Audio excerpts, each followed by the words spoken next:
నమస్తే అందరికీ. ఈరోజు మనం భగవద్గీతలో 6వ అధ్యాయం యొక్క 29వ శ్లోకం గురించి తెలుసుకుందాం.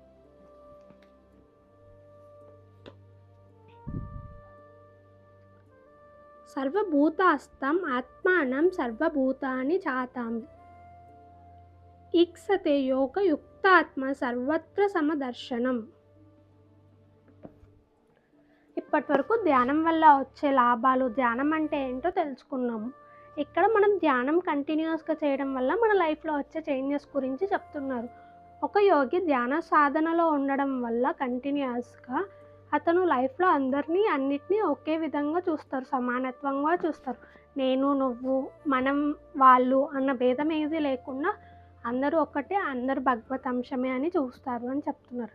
దీన్నే సమదర్శనం అని అంటారు. హరే కృష్ణ.